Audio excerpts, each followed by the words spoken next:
Bonjour et bienvenue sur les vitamines du royaume pour cette série, les challenges de l'amour. Aujourd'hui, c'est garde ta langue. Amen. Je rappelle que dans l'Ancien Testament, nous étions sous la loi du talion. Lorsque le sang était versé, il fallait que le sang soit versé aussi. Pourquoi? Parce que le sang d'Abel criait vengeance jusqu'au ciel et Dieu a puni Caïn. Il lui a sauvé la vie, mais il a eu une vie très difficile. Maintenant, avec Jésus-Christ, le sang a été versé dans la nouvelle alliance, mais c'est le sang de la miséricorde. Et la loi de la nouvelle alliance, c'est la loi de l'amour. Mettre Dieu à la première place, aimer Dieu de tout son cœur, de toute sa force, de toutes ses pensées, et aimer son prochain comme soi-même. Or, la langue est quelque chose qui peut bénir, mais qui est aussi très destructeur. Et c'est le challenge de l'amour, vraiment, que chacun puisse garder sa langue. Et ça m'applique à moi-même aussi. Allons dans Jacques. Vous savez que Jacques, c'était quand même un évangile très pratique, pragmatique. Et Jacques 1,26 dit quelque chose de super intéressant qu'on doit vraiment se mettre dans le coin de la tête. Si quelqu'un croit être religieux sans tenir sa langue en bride, mais en trompant son cœur, la religion de cet homme est vaine. Amen. Quand il dit religieux ici, c'est pas dans le sens négatif. Amen. Alléluia. Mais, sans tenir sa langue en bride, ça veut dire qu'il se trompe lui-même dans son cœur. Allons maintenant au chapitre 3 de Jacques, où l'intitulé de ce chapitre, c'est modération dans l'usage de la parole. Je vais aller un petit peu tranquillement, prendre une ou deux choses. Premier verset, il dit, mes frères, qu'il n'y ait pas parmi vous un grand nombre de personnes qui se mettent à enseigner, car vous savez que nous serons jugés plus sévèrement. Ça, c'est un avertissement à tous ceux qui prêchons, comme moi aussi, mais tous ceux qui, les ministères de la parole de Dieu. Et verset 2, il dit, nous branchons tous de plusieurs manières, parce que nous sommes encore dans un corps de chair. Amen. Celui qui flotte sur un nuage sans péché, on ne le connaît pas encore sur la terre. Mais ça veut dire nous branchons. Ça veut dire que nous ne marchons pas dans le péché, mais il peut nous arriver de brancher de plusieurs manières.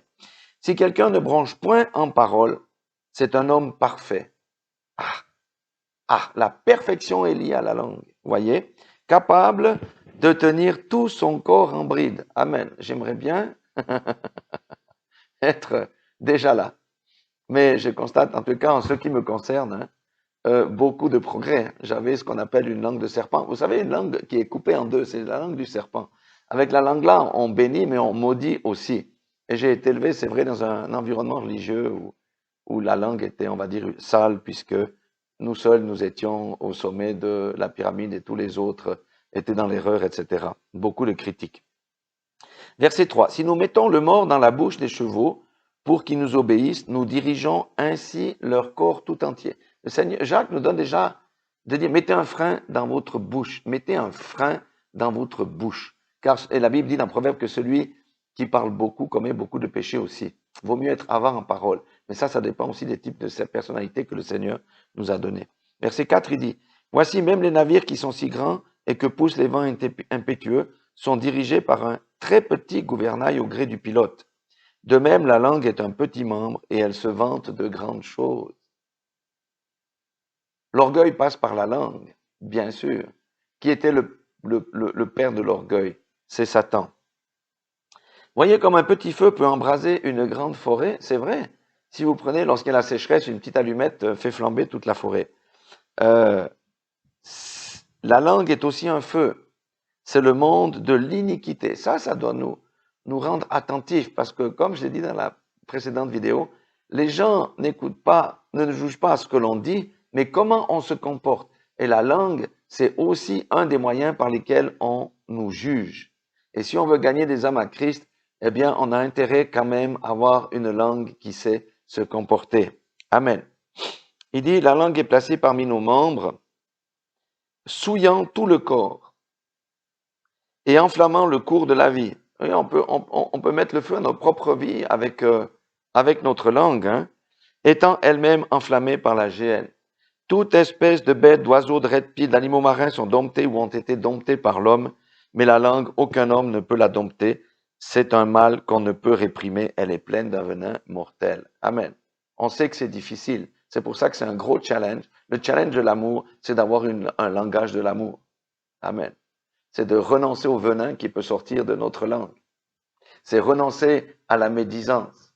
C'est renoncer à la curiosité malsaine pour aller faire du colportage, rapporter les choses, etc. Il faut fuir ces choses-là.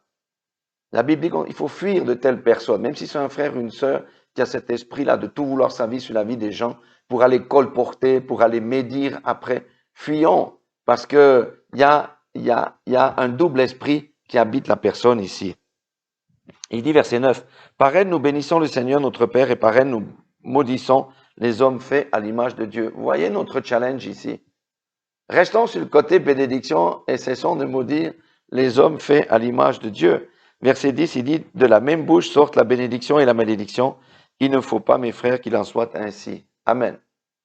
Ça veut dire que c'est le langage de l'amour ne peut pas médire. Le langage de l'amour ne peut pas faire du mal avec la langue. Le langage de l'amour ne peut pas blesser quelqu'un. Et vous savez combien de fois, je ne sais pas si ça vous est arrivé, mais moi ça m'est arrivé aussi plusieurs fois, je dis quelque chose, puis après je dis non, mais c'est pas ce que je voulais dire. C'est trop tard. le jet est parti. Vous pouvez dire tout ce que vous voulez à la personne, c'est parti, c'est imprimé dans son cœur, c'est imprimé dans son esprit. Hein? Verset 11. La source fait-elle jaillir par la même ouverture l'eau douce et l'eau amère? Un figuier, mes frères, peut-il produire des olives ou une vigne des figues? De l'eau salée ne peut non plus pas produire de l'eau douce. Amen. Voyez notre challenge de la langue. Si nous voulons être parfaits, maîtrisons notre langue. Amen. La maturité de quelqu'un au niveau spirituel passe non pas par sa connaissance de la Bible, des versets bibliques, ni de ce qu'il fait, mais par la maîtrise de sa langue. Amen. Ça doit être un objectif. Et il y a un secret. Comment est-ce qu'on peut, on peut maîtriser sa langue? Il a dit d'abord, soyez avares de paroles. Bon, si on a des discussions qui ne sont pas sérieuses, c'est pas un problème. Mais quand on est dans des conflits, quand il faut régler des choses, soyons avares de paroles. Quand on vient nous piquer, soyons avares de paroles. Parce que autrement, le venin va sortir. Et vous voyez, si on faisait, vous savez que Job a fait un pacte avec ses yeux pour ne pas voir les vierges nubiles, parce qu'il avait de l'argent. Si nous faisions un pacte avec notre langue, en disant, chaque chose qui sort de ma bouche, ce sont des choses que le Seigneur agrée. Si je mets, par exemple, le Seigneur entre moi et ma femme, mon langage va changer. Si ma femme met entre elle et moi le Seigneur, son langage va changer. Si vous mettez quelqu'un entre vous, votre patron, ou entre des frères et des sœurs, le Seigneur, votre langage va changer. Parce que vous n'aimeriez pas prononcer des choses que le Seigneur n'agréerait pas. C'est ça qu'on doit garder à l'esprit. Gardons à l'esprit. L'orgueil nous pousse à avoir une langue mauvaise. Notre propre justice nous pousse à avoir une langue mauvaise. Mais le Seigneur nous pousse à avoir une langue propre, à mettre un filtre, à mettre un mort dans notre bouche. Quand nous devons parler, parlons comme si Jésus est l'auditeur oublieux. J'ai vu ça chez quelqu'un, il y avait une jolie plaquette, c'était signé Jésus, il disait « Je suis l'auditeur oublieux dans cette pièce ». Ça veut dire vous ne me voyez pas, mais moi j'écoute tout ce que vous dites. La langue promulgue aussi des choses dans le noir. Mais le Seigneur dit que tout ça sera mis au grand jour. Donc, le challenge de l'amour passe par la maîtrise de la langue. Et ça, c'est un challenge vraiment énorme pour chacun d'entre nous. Comme j'ai dit, moi, j'avais une langue très mauvaise. Très bonne, mais très mauvaise aussi. Mais le Seigneur fait grâce. Le Seigneur fait grâce. Et avec le temps, la maturité, les choses là commencent à disparaître. Et ça doit tout disparaître. Parce que dans la maturité, il n'y a plus de mauvais langage. Paul n'a pas eu de mauvais langage. Pierre n'a pas eu de mauvais langage. Aucun n'a eu de mauvais langage. Jésus n'a pas eu de mauvais langage non plus. Voilà notre challenge numéro 2, la maîtrise de notre langue. Pensons que Jésus est toujours à côté de nous lorsque nous allons ouvrir la bouche. Et quelque chose va se passer. En tout cas, je prie pour que chacun d'entre nous, nous ayons cette capacité à mieux maîtriser cette langue et arriver à la parfaite maturité. C'est le challenge de l'amour numéro 2, la maîtrise de la langue. On avait vu que le premier challenge, c'était de pardonner. Là, c'est la maîtrise de la langue. Soyez tous bénis dans le nom puissant de Jésus-Christ.